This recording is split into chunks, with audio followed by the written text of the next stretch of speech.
Hey guys, this is episode 1. We're talking Until Dawn for the PS4, a choose-your-own-adventure horror game that we both quite enjoyed. We talk a little bit of the Witcher Netflix original series, the Wonder Woman Mantraversy. And we're also talking Tales from Beyond the Pale, really cool radio drama that everybody needs to listen to. Ladies and gentlemen, welcome to your doom.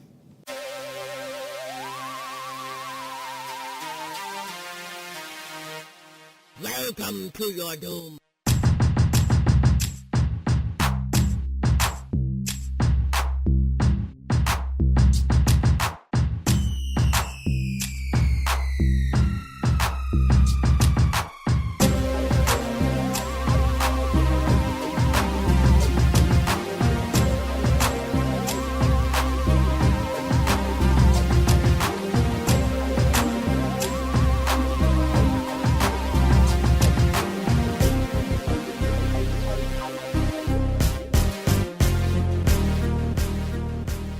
We're your hosts, Atul Kachru. This is Justin Carcassoli. And guys, welcome to the first episode It's taken a long time to get here. A few different audio setups, a whole lot of USB plugins that didn't work.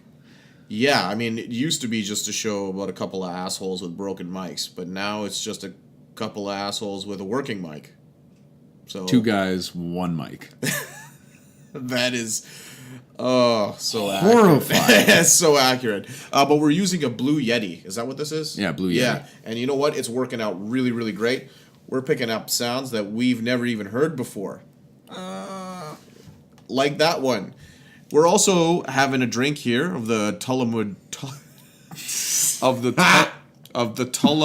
Tullamore Dew, which we mispronounce all the time, and you're going to hear us do it all the time, mispronouncing this. Great, smooth Irish whiskey. It's delicious. We're also having a little beer here. We'll get into that a little bit later, but we're always going to be drinking while doing this podcast. Absolutely. And this podcast is mostly about just nerdy stuff, like stuff that we want to talk about. They're video games, comic books. We're both big comic book readers, big moviegoers. I was about to say TV show enthusiasts, but we like TV shows, Yeah. so we're not overly enthusiastic about them. But yes, so it's just a platform for us to talk about what we are interested in, and also sharing what kind of experiences we've had putting some technology stuff together. Like, we could even probably do an episode of setting up a podcast, because honestly, it's been an arduous journey. It's been really tough. That is a good point. Yeah, we could actually do that. We've hit a lot of roadblocks, but finally we've got a setup that works. So yeah, By setup that works, you mean we're actually recording into something that sounds somewhat good. We have no idea how the hell we're releasing this. So if you're listening to this, it's a wonder we got it on the internet. Yes, that's absolutely true. We're basically just 2 incompetent idiots trying to get this shit out the door to get people to listen to our nonsense. And if we've succeeded, I guess I feel sorry for anybody who's listening to this. But if you're listening to it and enjoying it, we're really happy, because that's kind of like the best case scenario for us. Keep listening. Yeah, keep listening. If we put this out there, the worst thing that'll happen is that our conversations and the stuff we're into will get sort of put into a time capsule, and we can go back and revisit it. In the best case, somebody's actually out there listening to it and enjoying it. So that's pretty much the impetus for the podcast. So you're going to hear a bunch of stuff. You're going to hear about technology. Justin's been working on some Kodi-related stuff, trying to get Kodi up and running on a Raspberry Pi. I've been working on some poster designs for and this is all for personal use. None of this is being sold. We're not professionals in these areas. Mm-mm. We just dabble, and we feel like a lot of other people dabble too. So I was drawing using Photoshop on a Cintiq tablet, drawing a John Wick poster, which I'll release on the site soon, and I'll try to release as much of the process as I can to show you guys what I learned while making it. And Justin can do a little write-up on Kodi and how he got it to work. And really, the use case there that makes this a success story is that your wife is using Kodi. My wife is using Kodi. The biggest challenge for me is whenever the missus wants to watch something that we might not necessarily have local. So I've got to try and find it somewhere. Who's got, a Crave TV subscription? Who's got Netflix? Who's got Hulu I can borrow, etc. Like, it's always a chore to try and find some of this stuff. So Kodi just kind of sets everything up for you real easy. Yeah. And you've made, and Kodi requires, there's a lot of heavy lifting to do. I think Yeah. at the beginning, for someone who's just getting into it, it could be overwhelming. So I think like a little guide to how to bring up Cody is something that you'll see as a part of the Welcome to Your Doom sort of suite of media and presence. So you guys have that to look forward to, and you have the wonderful our sultry voices to look forward to for all these great episodes that we have planned. What does sultry mean? Sexy, I think. Is it that many S's? Yes, precisely 18. 18 S's. Yes. I think it's sexy. It's like sultry is like sexy and provocative. So basically, me in a nutshell. Yeah. You exposed, not in a nutshell, so to speak. That works as well. So my nuts are not shelled. Yeah, that's right. You Unshelled. You in an unshelled nut. Jesus.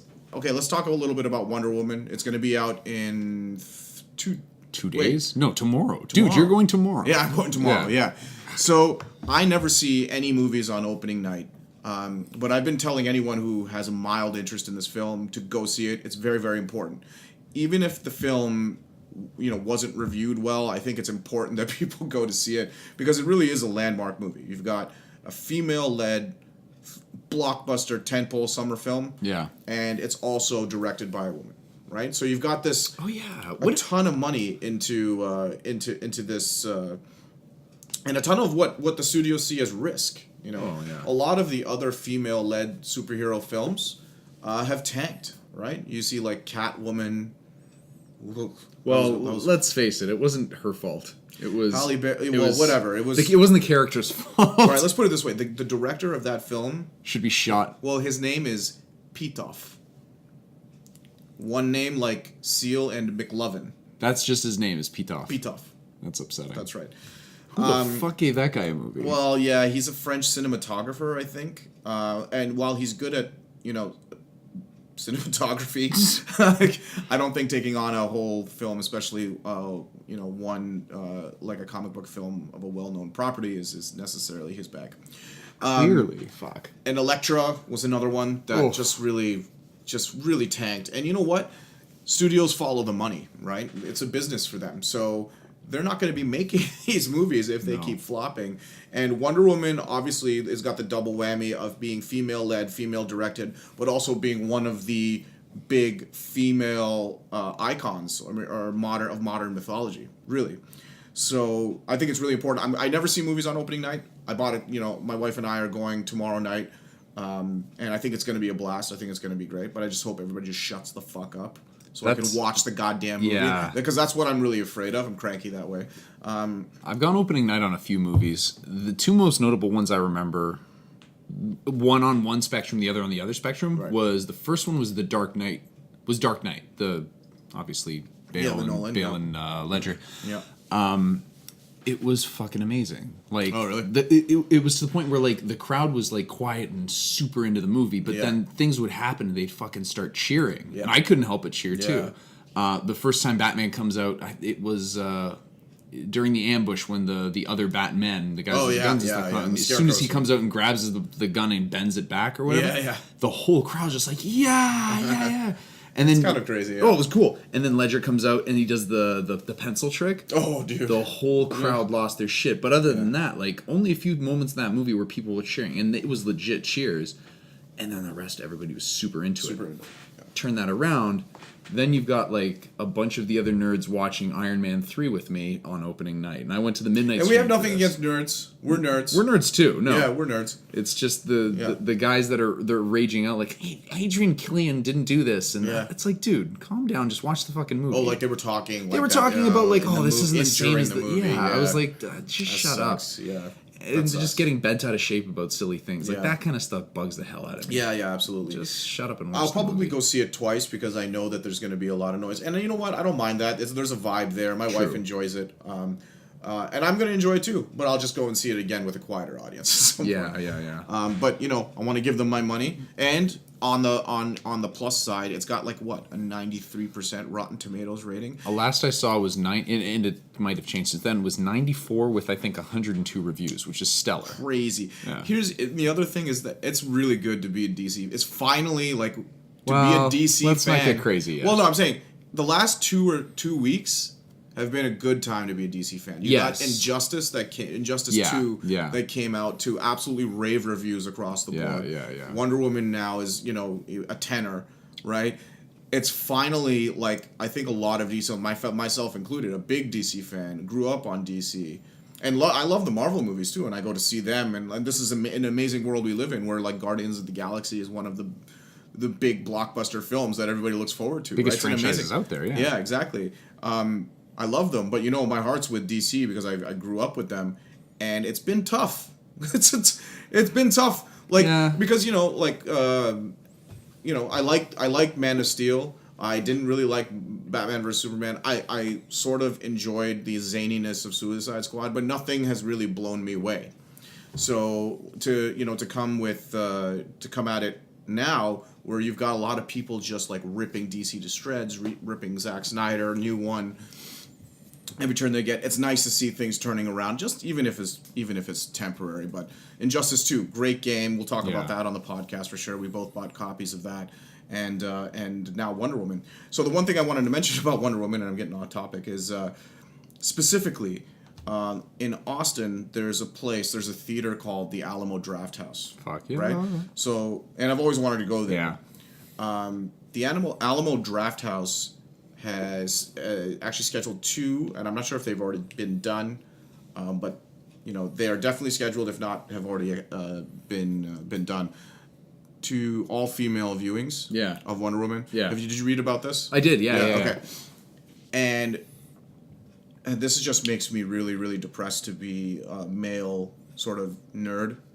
But honestly, there was it's just a shameful backlash to the fact that they were all female screenings of Wonder Woman. A lot of men got up in arms saying, "What the hell are you doing? This isn't equality. This isn't." I'm like, "Oh my God, can you guys just not do this? Don't Yeah. do this." Like, it's absolutely ludicrous. I can't help but laugh when I hear some of this shit. It's honestly, it gives everyone, like male nerds, an awful name. You just don't want to be associated with that. Yeah. I think it's great. I think that more women need to go out to the theater to see this movie. I mean, and this is the audience that this movie is reaching out to. Yeah. Right? This is the audience that doesn't go to see all the Marvel movies and Right. doesn't necessarily have representation Yeah, in all of them, exactly. right? Yeah. This is as much their movie as it is, like the nerd community's movie. And I think it's amazing that they decided to do this, but they're just all this on the Facebook. They've got all these comments up there about like how it's it's sexist. How is it sexist? There's so many other theaters you can go to. Yeah, Oh, you it's can't go just- to the Alamo because they're doing something positive. Yeah. Oh, I can't go to my favorite theater. Yeah. I'm going to go to the one 2 blocks down. Shut the fuck up and go to the other block. And specifically, Austin mayor responds to men boycotting all-female one. Listen to this guy who sent. How can a man boycott an all-female showing of a movie? Aren't they I think aren't they by default? I think by definition they're boycotting it. Yeah. So here's what he said. He sent a letter to who did he send a letter to? Okay, one such man was a writer, Richard A. Amaduri, who took it upon himself to send Austin Mayor Steve Adler an angry Oh my God. letter berating him for allowing such an unthinkable event to take place. Unthinkable. Okay, here's a little quote. I won't read. I'll save you most of this unless it's really, really good. I hope every man will boycott Austin and do what he can to diminish Austin and to cause damage to the city's image. Amaduri wrote in a letter that the mayor posted on his official website. The theater that pandered to the sexism typical of women will, I hope regret its decision.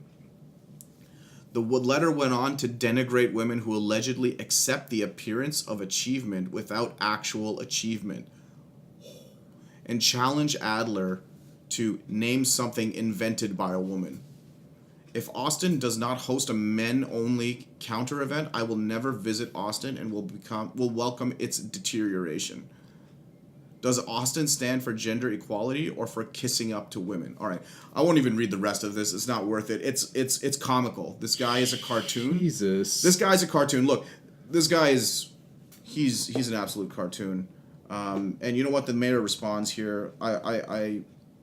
I hope it's won't, epic. I probably is, but I'd have to read through it to find his response, and I Jesus. don't want to take the time to. I can't believe I want to that. slow things down here, but I just want to make it clear that it's absolutely ridiculous. You know what I was thinking to myself? I'm like, if there was a movie, and I'm just throwing this out there, if there was a film that took a kid with Parkinson's disease, let's say there's some kid or some kid with Parkinson's disease who becomes a superhero or does something amazing for his community. Feel good film. Doesn't have to be a superhero film. It could be like an uplifting like drama. Yeah. And they had a screening for folks with Parkinson's. Right. Exclusive for them. Sure. Would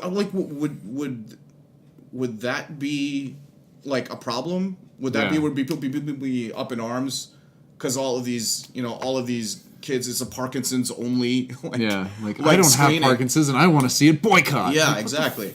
It's ludicrous, and I just want to bring it up. I wanted to know your thoughts, and I don't know. I just think it's fucking amazing, and it just makes me sad to be part of that community.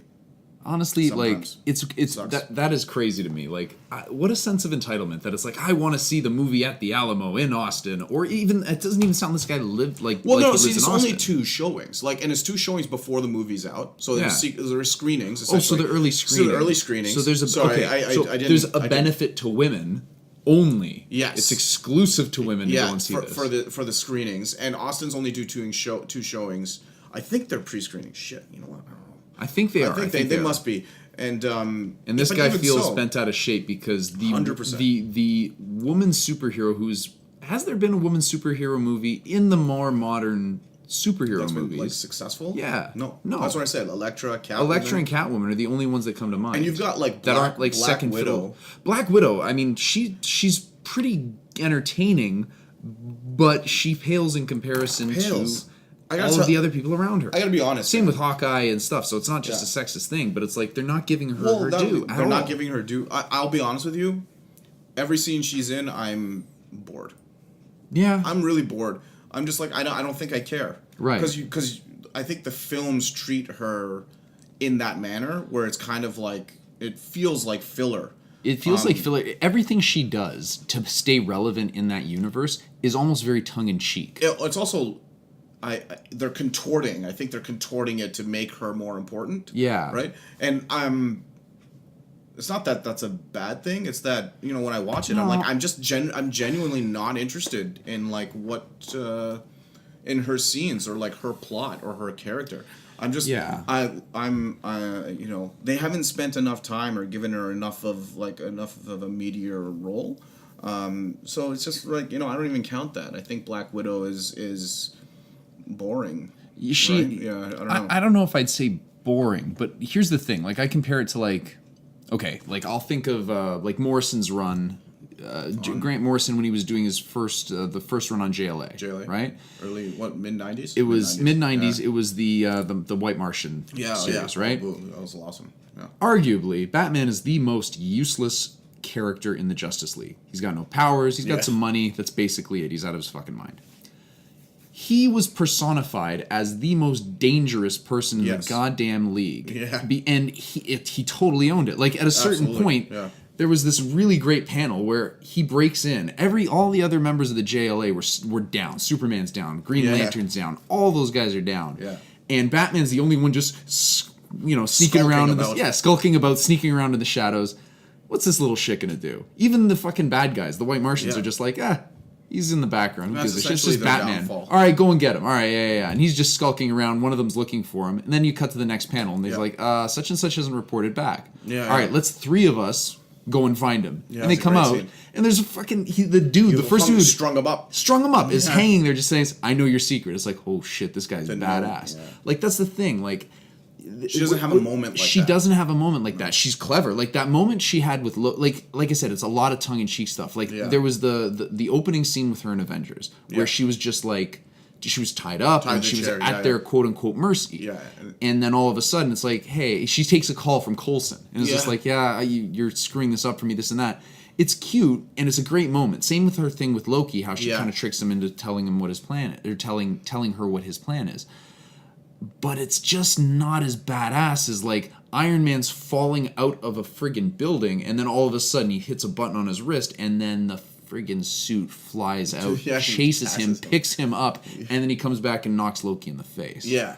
Yeah. There's just no moment of like, and True, it's the yeah. same with Hawkeye too. It's not a fist. There's no fist pumping moment. No, there's no like, fist pumping moment with Yeah. either of them. They have really cool moments. I do like their characters. Yeah. But they have done nothing so far to feel in place. Yeah. You know? Agreed. So Agreed. And I think Wonder Woman's going to change all of that. I hope It's so. gonna I change all of that. absolutely hope so. So it's important that everyone go to see it. And if you're upset about an all-female screening of Wonder Woman, then Suck a bag of dicks. Sorry. You went there. I did. Hey, you know what? Is there anywhere else to go? Really? right. I mean, it's our prime minister. When somebody asked him why is half of your cabinet women, female, he said because it's 2015. Yeah. Like this shouldn't be an issue anymore. This That kind shouldn't of even be a stuff question. Shouldn't even be a question. Yeah, Exactly. it should not. It should not be a question. So that was the piece of news I brought up. The other one I want to talk about briefly is The Witcher 3 has gotten optioned for Netflix original TV series. Or sorry, when I say The Witcher 3, I actually mean The Witcher. The Witcher, yeah. It's just it's based. The Not Witcher the 3 video was that game. good that they're Yeah. like, oh, let's forget those other two. Yeah, that's right. I never played. I haven't played either. So any The of Witcher's them. actually based on a Polish novels of the same name, and they're all like extremely complex characters, complex motivations, moral gray area. It really is it's about us as a modern society, but like with the sort of coatings of a high fantasy, gritty universe. Great games. Apparently great novels. I haven't read them, but we should be excited about The Witcher coming to Netflix. It's going to be amazing. And Live action series or I think they said live action. Okay. Which brings me to the other point. Castlevania. I knew you were gonna say trailer. that. Yeah. The Castlevania I haven't trailer. even seen it yet. Have you not? You know what? You know what? We won't talk about it. Let me see it first and actually play a watch game. the I have not played nearly enough Castlevania in my life. Well, yeah, but the trailer is the one that you definitely True. definitely need to see. I remember it's pretty great. who was it? I think it was Ajay was talking about, or his cousin, a friend of mine, was talking about how violent it was and how exciting it looked. And Yeah. Oh, dude. Yeah. It's right up my alley. You know who produces it? What's his name? I can't remember. Adi Shankar? Yeah. He's the guy who did Bootleg Universe. Bootleg Universe. The Dirty Laundry. The Dirty Laundry. The Punisher. I think he did a Venom one too. Or maybe not. And that he might did have been like somebody a else. Power Rangers. The Power Rangers one was good. It had fucking James Vanderbeek or James Vanderbeek. Vanderbeek, not Beacon. He's a beacon of Vanderbeek. I'm clearly getting into the Tullamore Dew. You poured yourself. I just did. I've been sharing Tullamore Dew and two different types of beer in my single cup because I was too lazy to get a second cup. All right.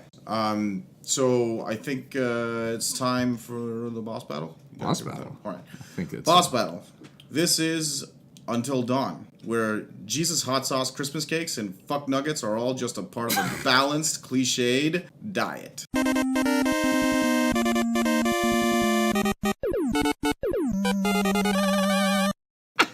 You know, I was trying to make it funny. I think that was it. If you've played this game at all, you'll notice that some of the dialogue is absolutely just ridiculous. And Jesus hot sauce Christmas cakes is a line from this game.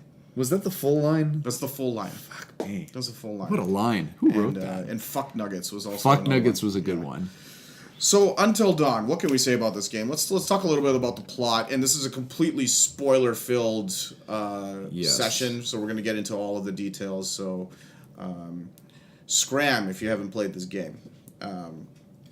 Or watch the cinematics on YouTube, which people tend to do when they don't want to actually play the game, and watch the game because you spend a lot of your time watching stuff Yeah. when you play this game. Yeah. It's basically an interactive movie. Yes, yeah, it's a choose your own adventure yes. movie. Video game, the game part is definitely diminished, which Yes. I'm okay with. Yeah. I'm okay with.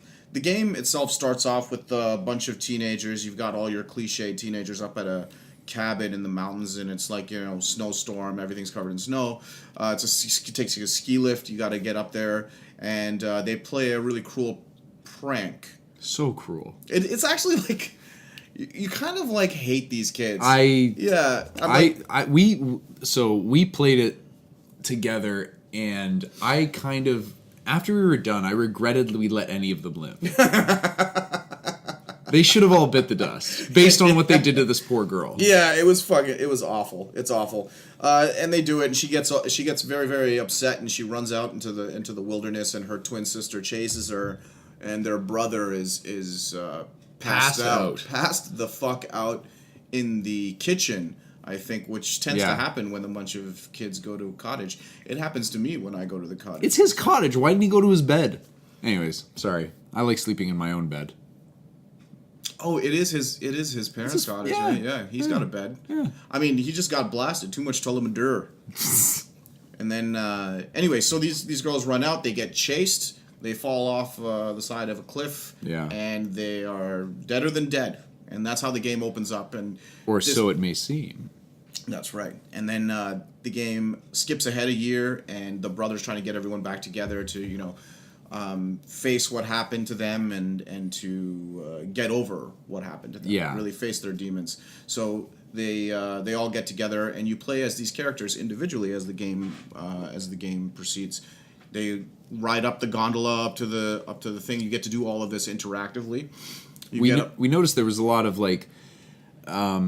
interactions while you're going through the game. Like there was a shooting range at some point, right? And that's the right. one thing you called out immediately is like, don't shoot any animals. Don't do anything with the wilderness. Yeah. Keep the wilderness on your side. That's right. Like, okay. There was something, I can't remember what tipped me off to that, but I think there was a moment where it's like a squirrel. It's a squirrel, and there was a message that came up. It's like sometimes you don't, when the game asks you to do something, doing nothing is also an option. Yeah. And I'm like, okay, don't fucking shoot the squirrel. It's like the Scantron sheets when it said A, B, or none of the above. You'd go with none of the above. Because why would they put that there? Right, but you have to select none of the above. In this game, you don't do anything. You literally don't do anything. That's technically selecting none of the above. Whatever. That's a different podcast. Anyway, so the game has these interactive moments. It has these moments where you're walking around as the characters, and you're switching between character to character. In the game, you reach a certain point in the game, and you switch perspectives. What I actually really loved about this is that the characters start off a certain way, and a lot of them are just douchebags, right? Some of them are just awful people. Some of them are meek. But the game actually fleshes these characters out. Yeah. It plays into these cliches, but it plays into them on purpose. Yeah. I find the writing is actually is trying to set the player up to think things are going a certain way. Yeah. And then you play as the character, and you hear the character's dialogue, you hear him talking to himself as he's trying to get things done, interacting with other characters. Right. And you realize you have some control over how these characters act, and when you choose to have them act in the best way possible, or in a way that you would, you identify with them a little bit more. Yeah. And when they get offed, it's an awful, awful thing. I think the structure of the game follows a pretty, not linear, but it's not as many paths as decisions you are making. So you could be a dick to somebody in one scene and a dick to somebody else, but that might not necessarily change the end result of the game. But what it does do is it kind of does influence conversations a little bit better. So it gives dialogue. it a different experience, exactly. To your point of it flushes out the characters a little bit more based on that. Does it change the end result of the game? To some degree, maybe, depending on the actions. There are some actions where it's like, oh, something happens. Good thing I have what was it, flare gun or a flare gun, something? Flare gun or a knife or something or like that. Baseball bat. Exactly. Or whatever. There's something. It's like, oh, good thing I made that decision. But being mean to one character, all it does is maybe in the next scene the other person might be a little bit more mean back. Yeah. But it does give you a different experience, and everything seems a lot more interactive. They react accordingly. So Absolutely, the game, yes. So the game is actually the game has this system called they dub the butterfly effect, and Yes, honestly, yeah. it really just like never lets you forget. That Fucking system is butterflies there. There's everywhere. just fucking butterflies everywhere. It's nuts. So the idea being, of course, if you make a decision, it'll have a ripple in the game, and at some point that decision will come back to you. Yes. In some form or another. Some of them are bigger, some of them are smaller, right? It also has a system of totems. Now, these totems you just find lying on the ground. I could have done without that. So the totems are an interesting thing. I liked the cryptic nature of the totems. Yeah. It kind of kept you on your toes when you recognize a situation. So just for the listeners, when you pick up a totem, you look into the totem and you see a glimpse of the future. I think that's what it is. And the totems Yeah. fall into several different categories. Right. One is death. One is, what do you call it? Something good. What's the word? Profit? No. Chance? No. Something along those Something lines. along those lines. Fortune. Yeah, That's what it's it like is. fortune. Yeah, fortune. One is guidance, stuff like that. So there's four or five categories. Yeah. And there are ones that have obvious implications. Like one category shows one character handing another character a flare gun. Yeah. That basically says, okay, when this situation comes up, this character should take the flare gun. Take the flare gun, right? yeah. Give him the stick, right? And there are other ones where it's like death, and there's an explosion, and a body flies past the camera, and you're like, I don't know what to do with that. You know, it's like Yeah. there's not enough in there for you to actually use the piece of information. So it's a mixed bag. The totems are a mixed bag. There was only a certain category that was useful, like the flare gun one. yeah. There was one where the girl got shot. They thought that she had turned or that she was Yes. infected, and she was shot, and we didn't shoot her. Right? Yes, that's right. There was a couple that were useful, but the thing that bugged my ass too was the more totems you get, the more it unlocks kind of that video, which is right? really cool. I thought It's that was very really cool. It's yeah. super cool. It kind of gives you the whole history of like, Yeah. what was it, the sanitarium that they were Yes. testing people Yeah. in and basically turned them into Yetis, essentially. Right? Yetis. Yeah. Wendigo. Wendigo, that's what it was. Yetis. That's the microphone. That's the we're microphone. using. We are using a Blue Yeti microphone right now to And- record this podcast. It is not blue, just in case. No, anyone it was is wondering. black as night. Yeah, I like it this way, though. it's actually it's better. It looks sleek. Yeah. Anywho, back to my point. The totems, they're easy to miss. Dude. So easy. We got maybe half of them.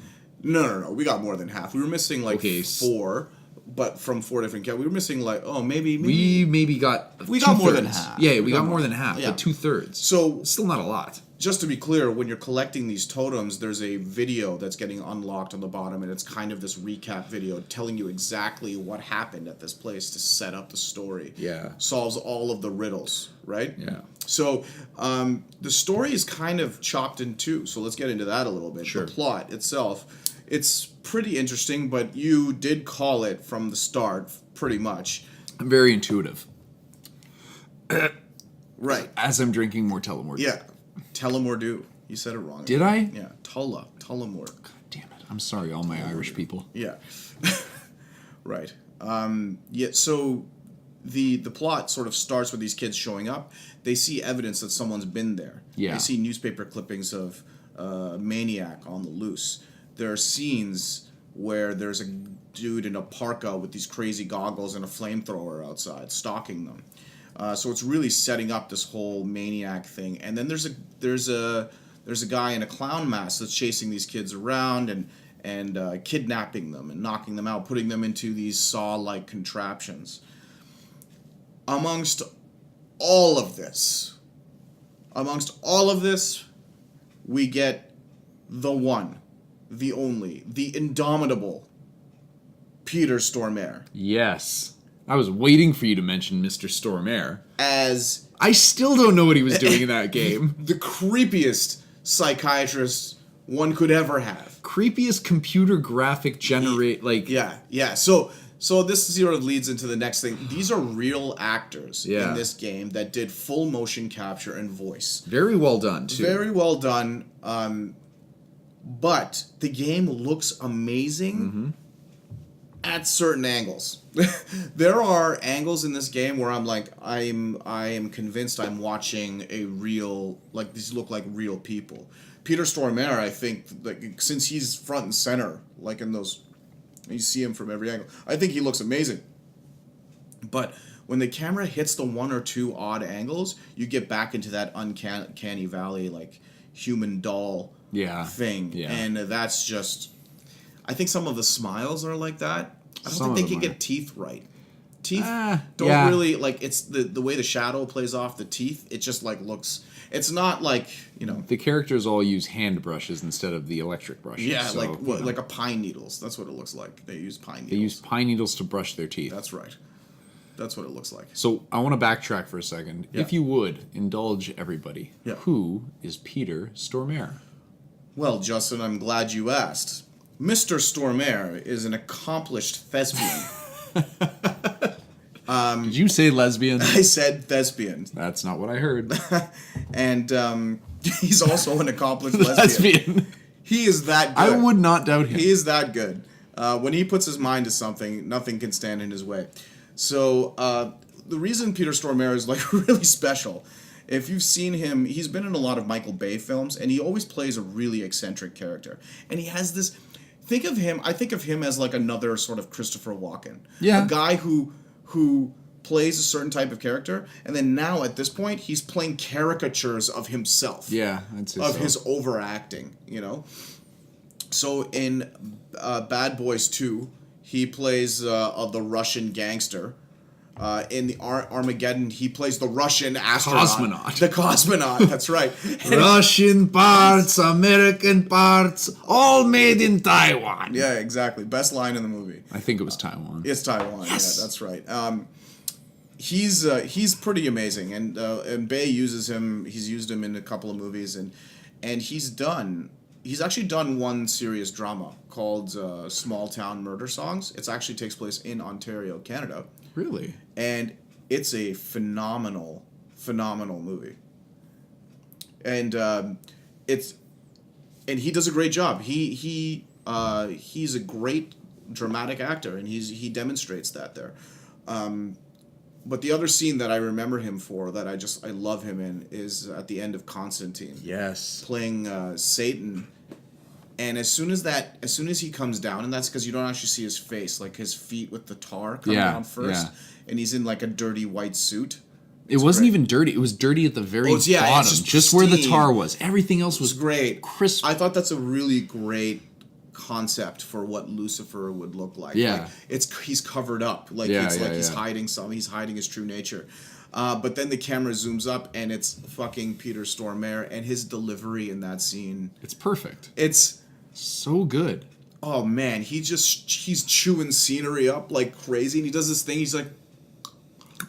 You Just can't see looking what he's back. like. He's always doing something weird with his mouth and his tongue. Yeah. Sometimes he just kind of like, and he straightens his mouth out or whatever. You guys can't see what I'm doing. I'm doing an impression, but yeah, it's these weird tics that he's got that make him so memorable.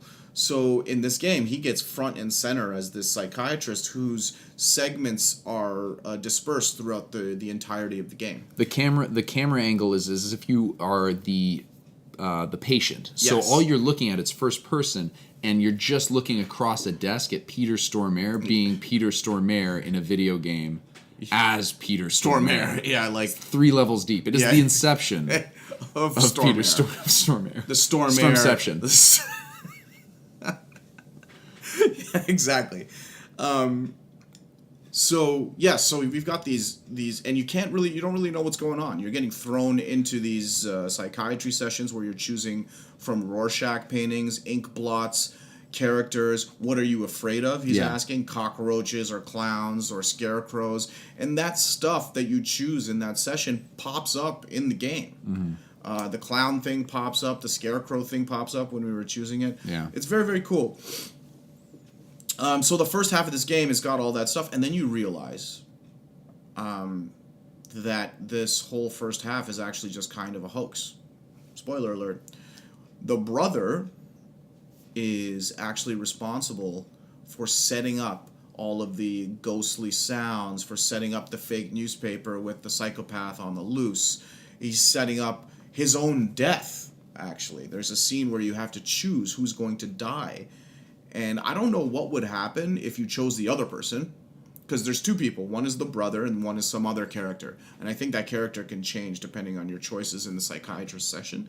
But the game's got to force you to kill the brother. I would bet money on it. Yeah, so They'd have basically, if to. you try to do it, then the killer will say, no, and like switch it to the brother, and he gets chopped in half. And what is an gory scene in which he's screaming so much, yet you find out later that it's a fake body, and that he's just like, the old trapdoor trick where he's got like a fake body and he just sticks his head through a hole in the back there. And the fake body gets chopped in half. And he's done this elaborate setup because he thought he would... I'm not even sure what his motivation was. I think he was just kind of crazy. He was kind of crazy. It wasn't malicious, but he... But he's also off his rocker. I'm trying to... he's completely off his rocker. Yeah, he's without totally a doubt. off his rocker. It He was wasn't trying malicious. to make a movie. That's what it was. That was So he had cameras set up everywhere, and he was Yes. making a film, and he's like, they're going to be famous, or I'm going to put this on, I'm going to edit it all together, it's going to be amazing, you guys played your roles brilliantly. Right. But what he doesn't know is that one of them was legitimately taken in a very violent fashion and dragged into the woods. Right. There are these... basically, you've got like 3 sets of stories going on, all in the background. You've got... Well, technically 4, I guess, which is the origin of one. You've got a sanitarium that gets discovered throughout the game, and basically the person going through it is realizing, this is an old sanitarium, and they were experimenting on people. Yes.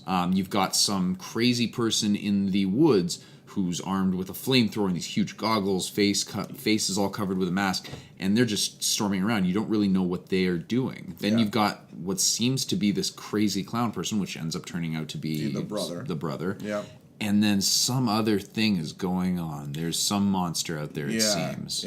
I'm being purposely vague to. Yeah, we're gonna get into it, but basically, so you've got this in the first half. You're slowly discovering this stuff, and each of these storylines has a clues page dedicated to it in the menu. So on top of the totems, you actually find clues. You find family photos. You find patient descriptions. You find patient videos. And it really does pay to read. I loved it. Yeah. I love that part, man. I love if the you mythology don't do that, you're part. not getting the full experience of the game. Yeah, absolutely. Take your time. Take your time Take when your you're playing time. this game. Read the stuff. It really immerses you in the mythology of the game. And I guarantee you there is a mythology, and it goes beyond just teen cliched stuff. And the clues page actually updates as you find more stuff, so you can read more. And at least one point in the game, reading the clues page actually saved one of our characters, and I'm going to get to that in a little bit. So you find out it's the brother, and what ends up happening is the one guy says, no, but someone was taken, like my girlfriend was, oh my god, the way she's saying, she's like squeezed through a window. I can't believe she lived. Yeah, and she lived to the end of the game, which is insane. So they have like quick time events when you're running and chasing after her. You got to hit triangle. That was as nerve wracking as it got. Oh, good lord! So in terms of gameplay, I know we're flopping between plot and gameplay, but gameplay, you've got your quick time events. You've got your exploratory mode where you're just like wandering around looking for shit, for glowy stuff, which I mean is kind of a cop out, but it is what it is. And then you've got your don't move the controller moments, which I'm still very sour about, because I thought I wasn't moving the controller, and my favorite character, who I'm 100% in love with, died an awful, awful death due to my incompetence. Hayden Panettiere, rest in peace. God bless her. I wish we were filming this, because you look like an asshole. Yeah. So, yes, she's great. I loved her in Scream 4, and I'm so happy she's in this game, and I'm 100% she's going to be in her panties at some point. And there she is, running around with a towel on after taking a bath. So, I don't know, this game is just amazing, and it combines all the things I love. Horror, mythology, and naked Hayden Panettiere. So, Game sprite. games, right? So not real Hayden Panettiere, but But yeah, so there are moments where you have to keep the controller completely still. You know, there are moments where you're watching a cinematic and you're frightened because you forgot you were playing a video game and the game asks you to do something like a QuickTime event and the controller is like a foot away from you. Oh, that was a far poor. Sorry, sorry. Go folks. higher. Oh, really? Okay, Give her. this is This is what Telemordu. Telemordur sounds like, poured from a foot above the glass. That is a lot. I have to split that with you. Yeah. We're recording in the Welcome to Your Doom studio, which is about a 30-minute drive, give or take, from both of our houses. Yeah. There we go. Even it out. Thank you. There's still beer left. Is there? On top of the Telemordu, to completely switch topics, we're also drinking some, right now, this is a double dry hopped IPA. It's called Freeze Frame from Halo Brewery, a little brewery off of Symington in Toronto, just outside of the Junction. So Yeah, and big Halo, shout out to Halo. Yeah. Love That's that a great. place. It's a good spot. It's a good spot. Yeah. Anyways, back to the game. Yes. So we get into the so there are multiple modes of playing, but you're also frightened into playing and super tense because if you screw up one of these QuickTime events, it can literally mean the death of a character. Yeah. Which we will also get to shortly. Fuck. So then the second half of this game kicks off where you find out that there is experimentation going on. There was a mine back in the day, like 30 years ago or whatever, a mine that had a lot of miners in it and it collapsed and the miners were stuck down there for a couple of weeks, maybe. When he says miners, he means people that work in mines, not children. Miners, not miners. What does he say? He's like, those must be the miners. Yeah, they're like 9 years old. Miners, not miners. Galaxy Quest, guys, if you haven't seen that movie, 100% watch it. An excellent, excellent science fiction comedy. I'm thinking of Louis C.K. when he's like, yeah, I was having sex with a miner. And then the whole crowd just pulls back and like, oh, and he's like, I didn't mean a minor. I meant a minor. A minor. And then he moves on. That was it. That's it. That's awful. Yes, so a bunch of miners who are not miners. Axe pick wielding adults. Adults, Let's yes, call that's them right. that. Yeah. The axe pick wielding adults. The mine collapses and they get stuck down there for a couple of weeks, what it seems, and they get saved after, and then they get taken to the sanitarium because a lot of them are suffering from delusions, right? They find out later that I think you piece this together as the clues are coming Yes. in. You get a count of, actually get a day shift for the mining list, and what's highlighted is the fact that there were 30 miners. And then when you get how many were entered into the sanitarium, and it's only like 18, right? And you're like, okay, well, what happened? They said all the miners survived, blah, blah, blah, all this stuff. You find out that cannibalism was at fault. The miners started eating each other while they were down there. There was no source of food. When they came back, they were changed. That's where this mythology comes in, and you get the Native American, like classic Native American mythology in the Wendigo, and the consumption of another human being. And when you consume another human being, you steal a little bit of their soul, and you become a soul-stealing monster, essentially. So as the game unfolds and you explore the sanitarium, you find more and more clues about this, and then you get openly attacked by one of these Wendigo. This flamethrower-wielding pyromaniac is actually someone who's been hunting the Wendigo and trying to save you guys, which is, you called that. What tipped you off on that? I just had a feeling. I don't know. It was too. There was a cutscene where you are playing as the jock character. I can't remember his name. Yeah. And you are armed with a shotgun or a rifle rather. And there's this shot from the distance where it's like you're chasing him because he seems to be running away from you. And I think something happened where he saw him and he thought he was the guy to blame for whatever troubles was happening. Yeah. And he was chasing him, but it didn't seem like when you had the crosshairs come up for that quick time event, and you had to aim for the guy and shoot, he just didn't seem threatening. There was something about him that just seemed off. Yeah. Like it didn't seem like you. You didn't shoot him. No, I didn't. Remember, shoot him. yeah, exactly. you didn't. You had the because there was choice. something about it. It was like he's not. I'm not 100% sure he was the one that was after me. Yeah. You know, that was my logic before. Interesting. Yeah, because So- I remember I was like, fucking blow him away, man. Like, what are you waiting for? And you're like, no, I'm not going to shoot him. I'm like, just for the record, I disagree with you. Yeah. But, you know, it turns out that he's trying to help you. And he is played by, and I've forgotten the name because It's driving me nuts now. yeah, jeez. And I met this guy multiple times. Oh, jeez. Oh my God. You're next. What was he? Yeah. We have to look this up. This will Sorry, not guys. stand. Yeah. This guy's done so much good work that Yeah, he really has. He's been Fessenden. Larry Fessenden. Larry Oh, God, Fessenden. yes. Yeah. So- We got that without actually looking it up. Yes, that's right. There we go. I'm on wind, so nothing. I almost goes said within a day. Fassbender, but that's very different. Slowbender. Michael Slowbender. Larry Slowbender. Larry. Slowbender. I don't know. I got nothing. All right. Anyway. We know who he is now. Larry So Fessenden. Larry Fessenden. Fessenden. Shit. Telemerder. All right. Telemerder. Continue. So Larry Fessenden plays this character, and he gives you some history on the Wendigo. But interestingly, they decide to not let him spill all the beans. Like, he doesn't actually tell you too much. He tells you just enough to explain it, and in the next scene immediately gets killed off. Yeah. He gets his head sliced clean off, and this, ladies and gentlemen, is the site of our first blunder, our first death in the game. Justin, take it away, as you are solely responsible for this one. Well, I was at that point in the game. We were playing as the nerdy dude who was interested in the other somewhat nerdy. She was nerdy. She is a little bit, A little nerdy. Yeah, she was Anyways, cool. I the liked other her. the other nerdy one. Oh yeah, they were both cool. Yeah. And poor fella is running away from two Wendigo. Or was it just one? Yeah. Two, I think. There was multiple, and it was one of those quick time events where you got to shoot.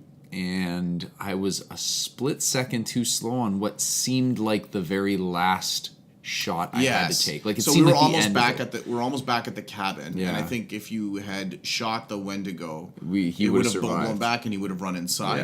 Yeah. That's not to say we might not have killed him off in at the end scene where Madame Sure. Panettiere. Madam Madame Penetier. Penetier? I think that's. Honestly, I have no idea how to pronounce her last name, so I could be pronouncing it completely wrong. the cheerleader. Yes. Yeah, you get it. Yeah. Anyway, save the cheerleader, save the world. Yeah. Yeah, that's where it was. That shafted my ass for the rest of the game. The whole time, like, fuck, I could have shot that Wendigo. Yeah. Because the way you get, like, when your characters die in this game, They die. they It's they rough. do a good job. It's pretty rough, and it's yeah, like this guy, he gets pulled to the ground, and the thing just like twists his head off and throws it to the porch where the girl who he's interested in, who was interested in him, is like waiting and screams when she sees his head. Excessive, to say the least. Which is actually, I give this game credit. Like there are a lot of death scenes which we didn't see because we played the game, I think, fairly well for a first playthrough. We ended up, on the first playthrough, we got, like I said, probably about two deaths. thirds of the 2/3 of the totem and two deaths. 2 deaths, and one of them was completely unearned. I thought, anyway, we'll get to that one later. But yeah, that was the first death, and I was like, holy shit! I was like, what the fuck? He's dead. Yeah, You were pretty pissed off. I was not happy. Yeah. Here's the thing. I think the problem with it is the fact that the aiming sections. Do you have to aim with the right stick, or did you aim with the left stick? Oh, what was it? There was something that You were bugged holding me. a trigger like you would do to aim Yeah. in like a Call of Duty or like a Gears of War where you aim. Yeah. And that's not this game. And you're At pulling, that point, I think that was the first time too I'd actually started shooting things. No. What it was, if you were holding down another button, That's right. you couldn't aim, or it slowed Yeah, things down, or yeah, something like that. yeah. That affected me. Not to say that I would have. I cut it very close. Yeah. If it was a split second off, I might have been able to hit it. But at the same time, if I wasn't making that mistake, maybe Yeah. I would have aimed too fast and it would have been just a mess. So I guess I'm the not going to point- blame the game mechanics on it. Yeah. But the fact that if I'm holding down one trigger and I can't actually move to aim, that's a bit of a friggin' Yeah. problem.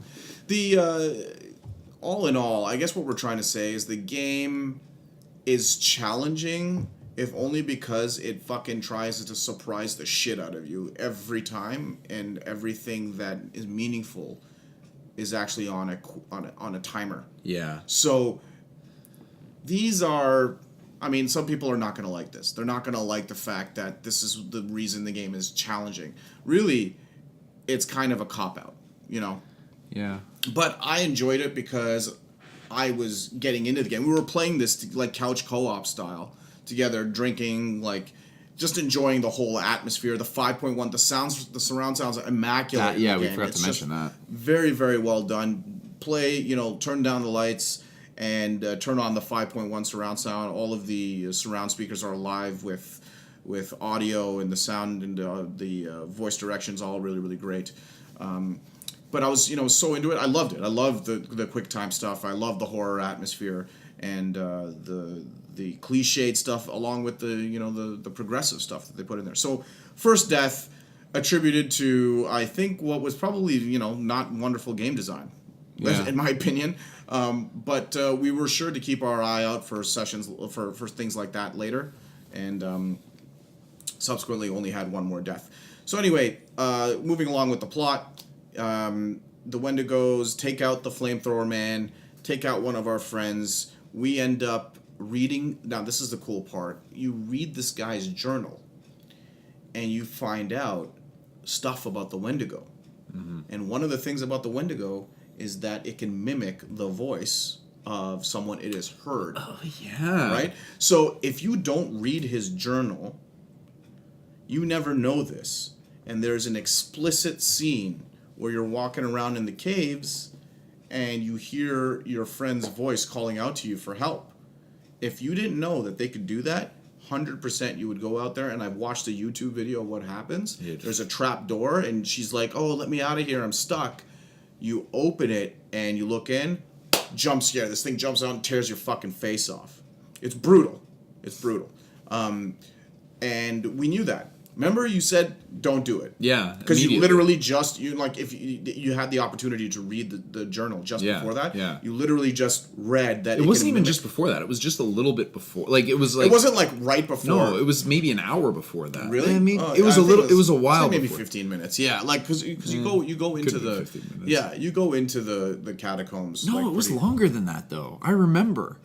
For sure, it was longer than that. Maybe not an hour, but it was definitely longer than 15. Yeah. It might have been a half hour, which is quite a bit of gameplay. Right. Realistically, it's not a ton of gameplay in general. It's That's just right. it's a lot of movie and a lot of story that goes through. So yeah, you got to pay attention to that stuff, and it's worth your time exploring. Because I mean, the set designs and whatnot was just it was really good. It was just really well put very big attention to detail. It was just super well done. You could tell the people that were making this game actually cared about the content. Oh yeah, they really and do. making a universe and a mythos that is coherent and very detailed. Yeah, they really tried to circumvent things. I know the plot is a little sloppy in its transition. It's kind of like it does a 180 very like the much. middle of the game. Yes. But it does try to set up that there's something more going on. Like you obviously saw into that. It gave us enough clues that something else is going on. Connect the dots here. Yeah. So moving along, you find out you basically have an opportunity. Like the other thing about the game is there are choices that you obviously will not make. I think that the Asian girl gets bitten by the Wendigo, right? And then she comes back and you're like, oh my god, she's going to turn into a Wendigo. They start this sort of paranoia thing.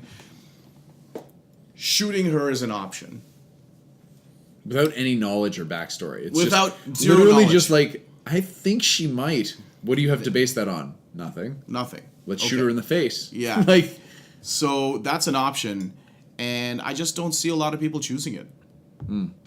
Maybe somebody will, but I just didn't get it. I'm like, oh, I don't think anybody would ever actually do this. Yeah. There are other choices where I could see people going the other way instead of going the way we went, but yeah. So some of that stuff where I was like, I don't think they didn't put a lot of thought into those decisions. Where it's like they're obviously not going to shoot her. Yeah. But maybe I'm wrong. Maybe one of our listeners shot her dead where she stood. And then she was a bit of a bitch. So she was 100%. If they did that, they might not have done it trying to make her live. They might have been like, Just knock her out. She needs to go. She needs to go. yeah. What was her line? Understand the palm of my face, bitch. Right? And like slaps her in the face. It's fucking. She was the worst. Yeah. Yeah. So moving along. So you find out that you find out subsequent clues, and you find out that one of the sisters was alive, The hot after one. after the fall. They were twins. They were right. So you find out one was alive, and you find out in her journal that she couldn't get out of these caverns that she had fallen into, and that she was getting hungry. And she buried her sister, but then after a week or two or whatever, she had to dig her sister up and ate her. And it's been, what, a year? It's been a year. It's been a year since that time. So it's been a year since then, and she's gone full Wendigo. Yep. And you can actually recognize her. So now if you learn enough about her and make the connection between her and the sisters and her brother, you actually change the ending slightly. So you find that out. You find out the brother is absolutely batshit insane. The brother gets taken by the sister Wendigo, right? And you don't know what she does with her. You end up back at the you end up back at the Mansion. I was supposed to say the apartment. Cottage? Yeah, the cottage, a big, nice, big old cottage. You end up back at the cottage, but the Wendigos have followed you there, and you get the last stand in the cottage, and they're affected by fire. Yeah. So you have this whole last stand thing that's set up, and it's quite complicated. When you guys go to run out of the cottage, you break the gas line, right? It's the gas line, it's the furnace line. Yes. Cut it, and you go to run out to blow the cottage up, but on your way out, you see one of these fuckers on the chandelier. The Wendigos have fallen you in, and he's hanging out the chandelier. One thing you learn about the Wendigos is that they can't see you if you don't move. T-Rex syndrome, Jurassic Park. Yeah. Which has that actually been scientifically proven, or did somebody that was making Jurassic Park just go, you know what? T-Rex can't see you if you don't move. I think it's hard to basically guess at the optics of a animal that lived 65 million years ago from their skull. What if they found an eye? Maybe there was like a preserved eye, preserved eye, of course. like the eye of What are a we talking- T-Rex, Yeah, why not? fully preserved. Yeah, right next to the skeleton bones of the T-Rex with an eye patch. Yeah. Pirate T-Rex. Captain Jack Rex. Pirate T-Rex. There's a story idea in there, 100%. Right? Yeah. Pirates of the Caribbean 6. Jurassic boat? Can you imagine just a Jurassic boat? Just It's just a from bunch the of, like, Jurassic period. Barbossa is like a brontosaurus. They need to make that movie. They've already made 5 of these fucking things. Well, I guess they're going to the make recent one just came out, right? Okay, I'm not going to go on too much of a tangent. Yeah, let's not. Let's Let's stay on target. We're almost done here. So the game, you get up to the penultimate scene in the end of the game where you've got the Wendigo all over the place, and these Wendigo are running around, and then Big Mama Wendigo, which is the sister, for some reason is bigger than the other ones, she comes in and she starts attacking the Wendigo, and they start fighting.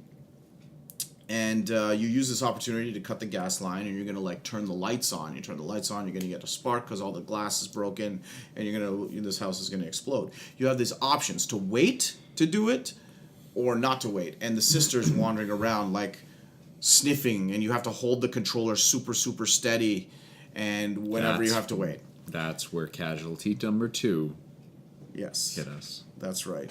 Hit us hard, my friends, for Hayden Panettiere was the victim. You do it 3 times. You say, okay, don't turn the lights on yet. And each of the times you wait, the Wendigo gets closer to you and starts sniffing around. You run and hide, and it's sort of sniffing around, screaming at the camera and stuff. And another character escapes. Yeah. Right? If you do it early, you'll kill the characters by exploding them inside the house with the Wendigo. On the 3rd time, and I'm pretty sure that was the last time. Was it the last? I think maybe there was one more. There was one more. I was holding the controller so steady, but I didn't realize. I didn't even notice. Is it? You can see yourself moving on the screen. You could, yeah. I wasn't. I was honestly closing my eyes to hold the controller steady. I wasn't looking. That was probably it. You know what it was? Is you probably were lowering your hands a little bit over time, and that was detecting, because I think that might have been what it looked like on the screen. Basically, what the screen looks like is you've got like, let's say, a pencil outline of the Triangle. The not light. just the It's triangle. triangle light, right? That's kind of the thing in the middle of the pencil. The Yeah. pencil's the whole controller on its own, and then in the middle you have that light that is at the back of the PS4 yeah. control. And I think it was slowly starting to sag, Oh, and okay. that's what probably got you. So that's why whenever I got those slow motion things, I would just lock up, but I'd be just staring at the screen to see if that thing's moving. Yeah, I didn't know. I was just kind of like looking at what's happening, Yeah. because the stuff that's happening on the screen is meant to like unnerve you. Yeah. Because Wendigo is like creeping around the corner and it's facing the camera and screaming, and we've got the sound up, and it's Yeah. like really, it's like filling the whole audio space, and it's like, you know, it's saliva is going all over the camera, stuff like that. That was just me spitting.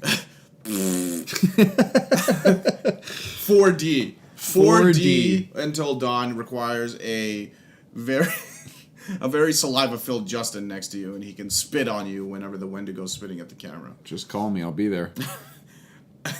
I'm here for the Until Dawn saliva party. So, I was really surprised when it happened because I didn't know that I had moved. And it happened, and she sticks her hand through Penetier's midsection there and out the other end. And I was like, I was honestly like traumatized, because then what happens after that is that since they were the last two, Mike, the last guy, Mike, turns on the light, jumps out of the thing, kills the last of the Wendigo, and they all get rescued. It is dawn. And then over the credits, they play a sequence of interviews that are being taken with the cast, and they react to the interview questions appropriately. If characters have died that they care about, they have dialogue for that. And then this is how we knew we made the right decision about the friend calling for help in the cavern. Because the friend who was being mimicked, the one who was calling for help, was getting interviewed.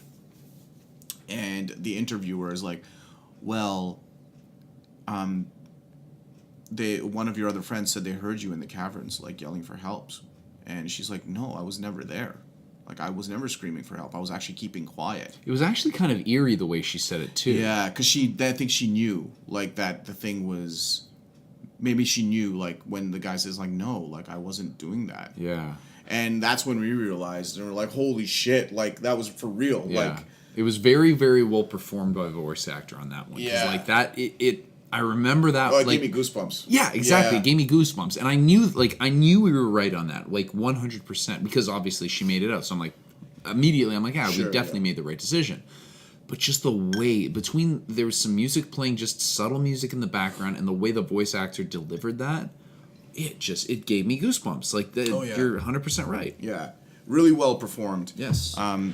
And then you get this end credits sequence. Oh, sorry. So one last thing: the Peter Stormare interview sequences never really get explained, but it gets revealed that the person you are playing in those sessions is actually the brother, and it's all occurring in his head. Yes. These interview sessions, and they have this really gnarly scene where he loses it in the caves, and he's running around, and they have these like crazy things where his dead sisters show up, and then like it's really fucking eerie and like creepy and way over the top, and he's just completely losing it. Then he gets taken by his, like, the Wendigo that is his sister.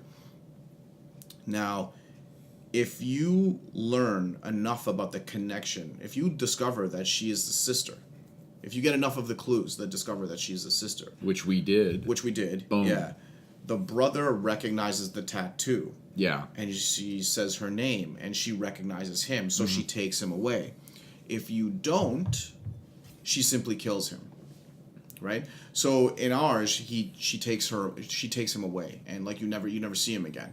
But then in the end credits sequence, after the credits are done, you get like the team that's looking through the caves and like exploring them after they've been discovered, and you find him gnawing on the bones of a body in the caverns, and he's starting to turn into a Wendigo, and he attacks these two folks down there.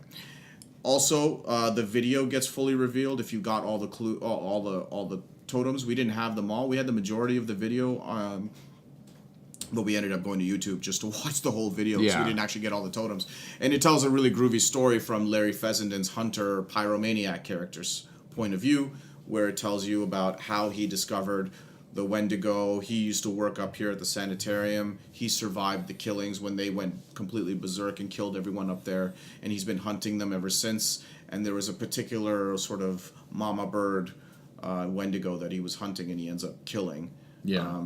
And he explains things like if you kill them, then their souls disperse and try and find and possess other people. What did you make of that?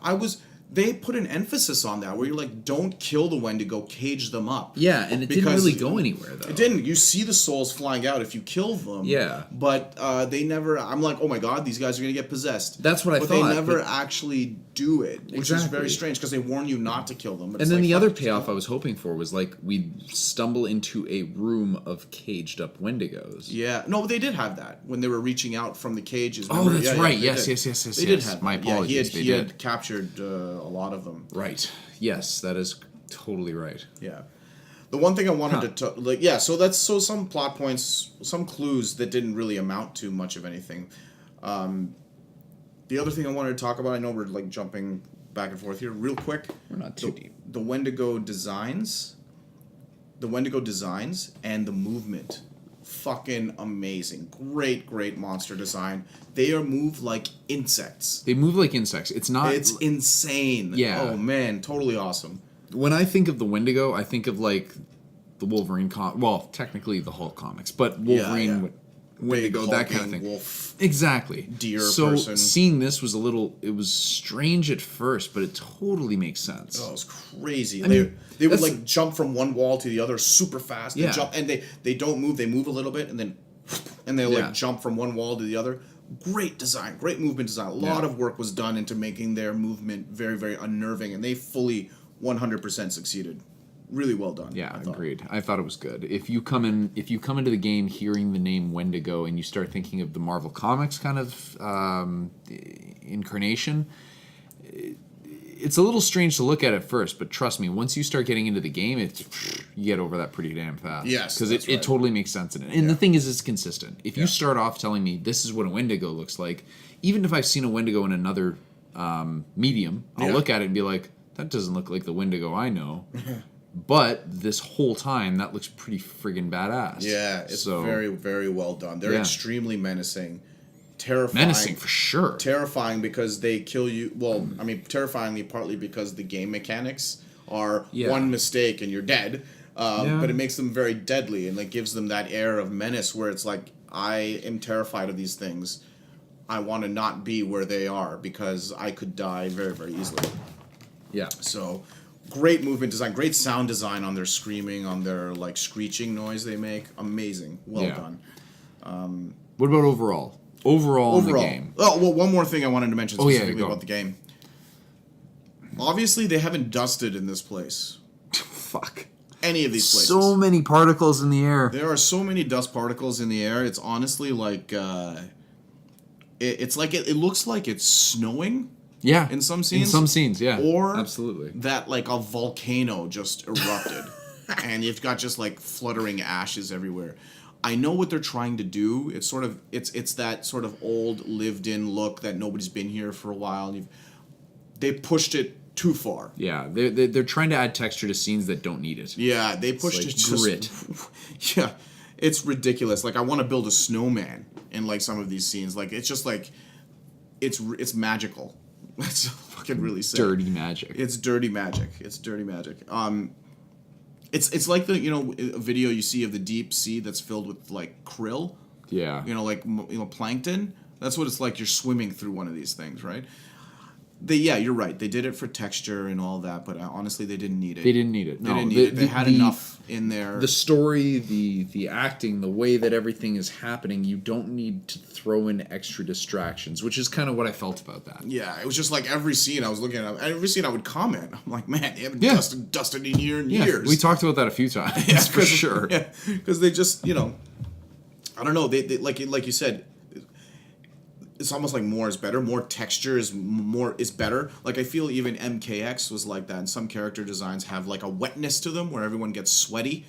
Yeah. all of a sudden, and there's like shiny skin and all that. They need to step away from that. They need to know when enough's enough. Yeah. They didn't need all that.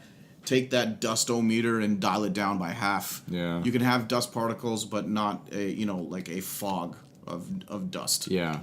Not necessary. Very noticeable and kind of like off-putting. Yeah, it was very front and It's center. comical, actually. It started to become funny. Like was. every scene was just like covered in dust. Absolutely.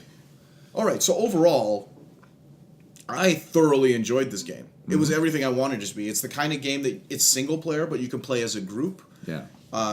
It's as good as watching a horror movie with your friends, but it's interactable, right? Interactable. I don't know if that's a word. It's close enough. Interactive, right? So I love the atmosphere. The music is great. We didn't really get a chance to talk too much about it, but the ambient music is really, really well done. Fessenden and Glass Eye Pix, these guys produced it. The actors are great. The story is...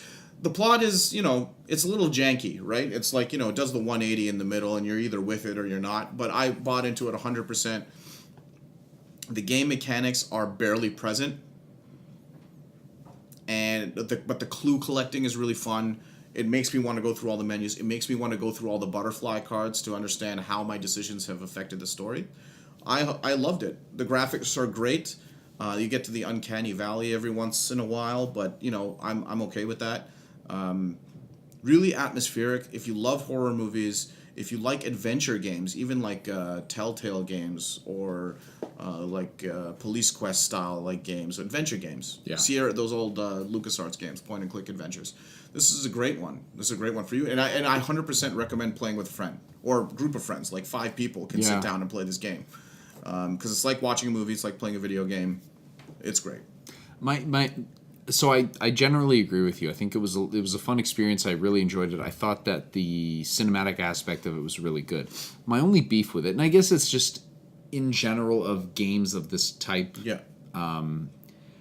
is it's hard to know when, hey, gameplay time is coming up versus, hey, it's cinematic time. Because the thing is like you're getting comfortable getting into this game. It's like, holy shit, look at all this stuff.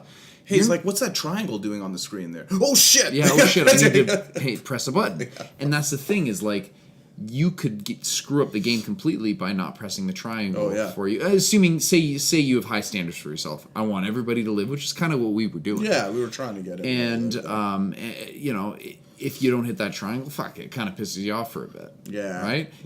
But the thing is if you're now all of a sudden like, oh, I don't want to miss a button. I don't want to, I can't miss a shot or anything. Then the whole time you're watching for something else happening, and the entire cinematic experience might fly you by a bit. Yeah. Because you're too into like, was something going to happen? Is something, Right. Staying on your toes for too long makes it a little bit difficult to enjoy what's happening in the moment. Right. So, but I mean that's true of most of these Telltale games. It's just it would be nice.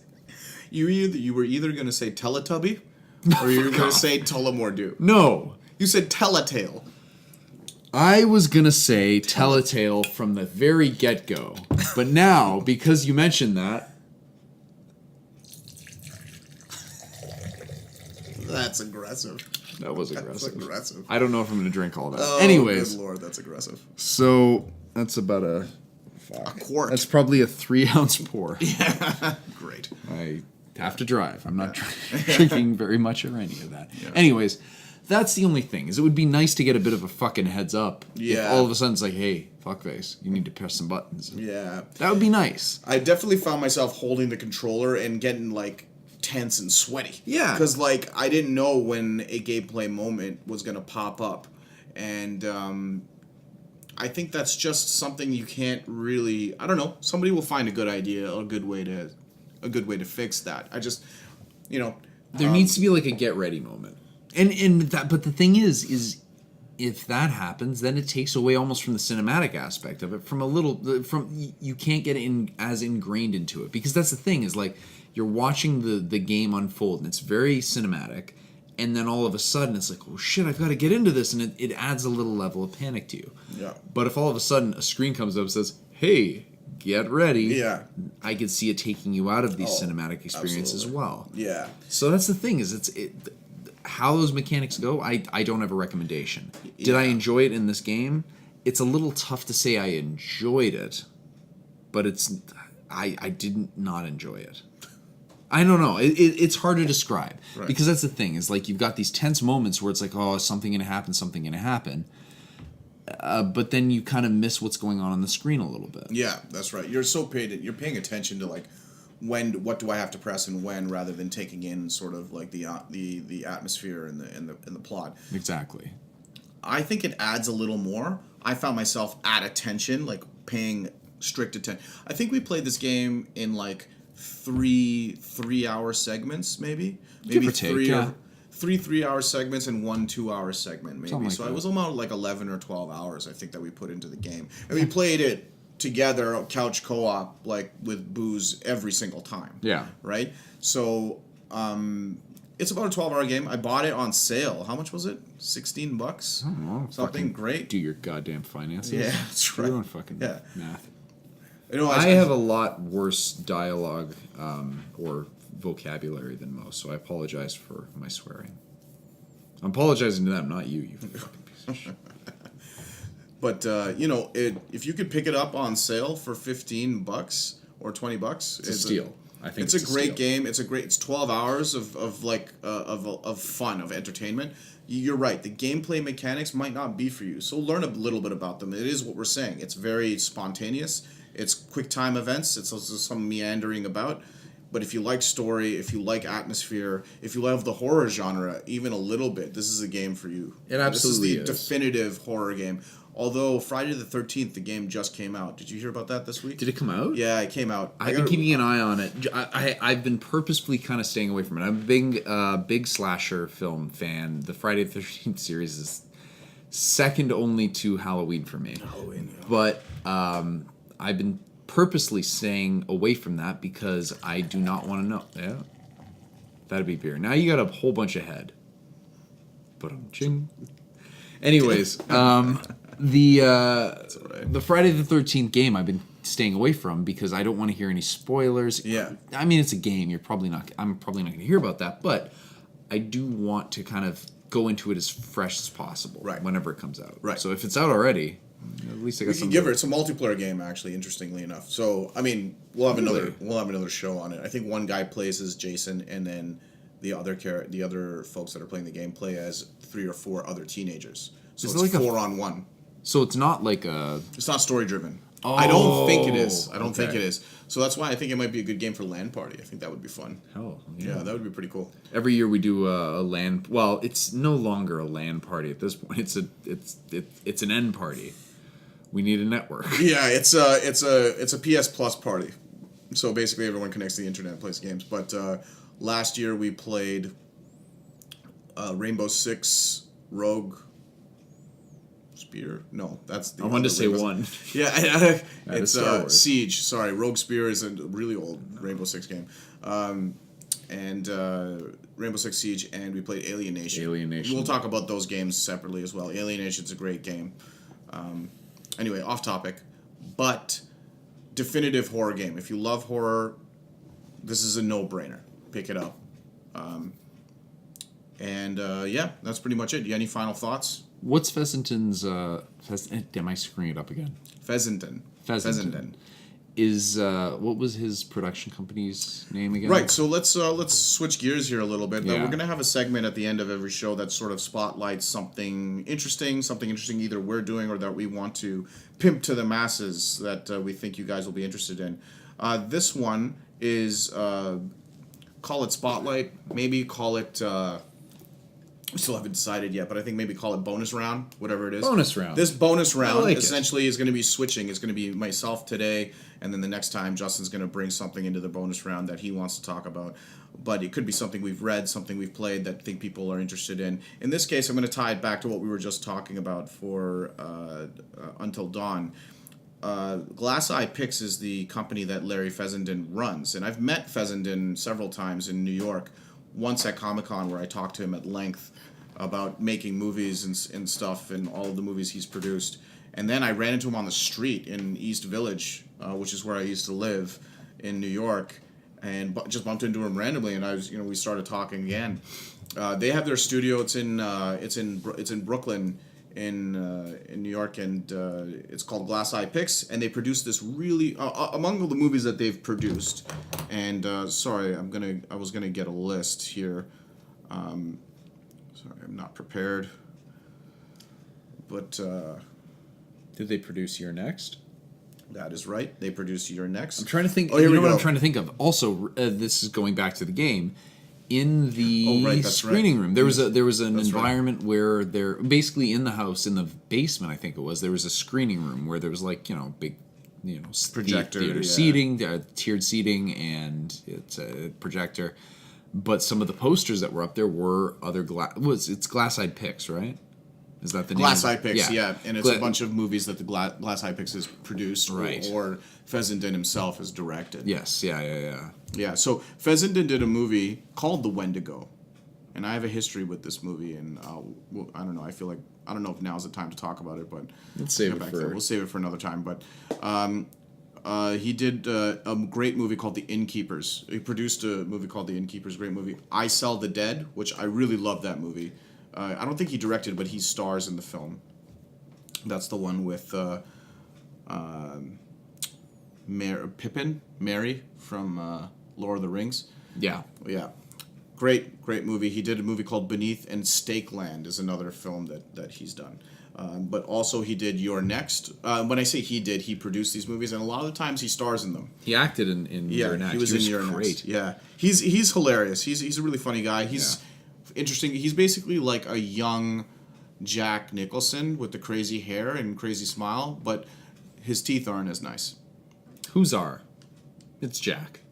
Jack, well, he's got perfect teeth. But anyway, so they do a series of audio dramas called Tales from Beyond the Pale. Amazing. Audio dramas in general, an amazing thing if you guys haven't actually partook in those, but basically they're like classic audio dramas, like War of the Worlds, like narrated by Orson Welles audio dramas, where people used to crowd around a radio and listen to stories when there was no TV, essentially. So think of a movie or a TV show with all of the production value of that presentation, except no visuals.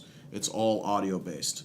And they're horror. The genre is horror that they're dealing in. They have 3 seasons. I think it's about 12 episodes per season. The episodes themselves are about 35 minutes long. And it has a wraparound story with Fessenden's character being kind of like the Crypt Keeper style, like Tales from the Crypt style Crypt Keeper. Really well produced. Like a couple of big names in there. Like Ron Perlman is in a couple of them. Vincent D'Onofrio is in a couple of them. The guy who plays the tall man from Phantasm. I don't know if you've ever seen Phantasm. I haven't, actually. He's That's recently one I've been passed meaning away. to. Rest Yeah. in peace. He was an interesting looking dude, man. His voice is so much gravel in it. Like really great presentation. But if you guys are interested in that type of atmosphere, and that's really what it is, they play with the sound space in ways that I haven't heard before. Listening to them with a good set of earphones. Actually, we had like a listening party over Halloween 2 years ago where I played. Couple days We did couple that. nights, really. Yeah, and I had a bunch of people over, and we listened to one of the Tales from Beyond the Pale in my home theater in the basement, and it really everyone was like, the lights were dim, everyone had a drink. We listened to like a 35-minute episode, and it's engrossing. It's very, very engrossing. And what we listened to, and the one I would recommend you start with because I absolutely loved it. It was amazing. I think it's the best one. It's called Dead Air. Yes. So if you guys are gonna start with any one of those, go to the Glass Eye Pix website and hit the Tales from Beyond the Pale soundstage and grab them. They're on digital. They're on sale. I can't remember how much it actually is, the digital sale, but get in there. You've listened to some of them. Like, what do you think? Not someone who listens to audio dramas all the time. So as someone who's just listened to a few of the episodes, maybe you can tell us what you think. Or what you thought. They're worth the time. When you say that they're well produced, that's not an over exaggeration. They're like, what it was that was really cool when we were doing it during Halloween is like, obviously we're lights all go down low and we're all just sitting on a couch listening to this going through the 5.1. Yeah. But like, there's a moment where you just kind of want to sit back, kind of close your eyes and visualize everything. And they make it very, very easy to do that. That's because of just there's the atmosphere that they're putting in there through just the sound effects, the intensity of some of the actors that are doing the voices. It's just they do a very good job of setting up the entire environment. Yes, that's the key. Like setting that ambiance. If they can't hit that, then the illusion is sort of lost. Gone. Yeah, exactly. So yeah, I mean, Tales from Beyond the Pale, I would recommend it wholeheartedly. Yeah. I mean, especially during a time where like Halloween, listening to a couple of those, good lord. Brilliant. Yeah. Yeah, it's really sets Dead the- Air was fantastic. Yeah, it was a good one. That was a good one. You know what? It's funny when we were watching Krampus. No, it wasn't Krampus. It was the Halloween. Oh, goodness, the Christmas Horror Story. Christmas Horror Yeah. Story. Yes, and a Canadian anthology horror film, which is pretty good. You guys should see it. Maybe we'll talk about it. Yeah, I'd love to talk about that.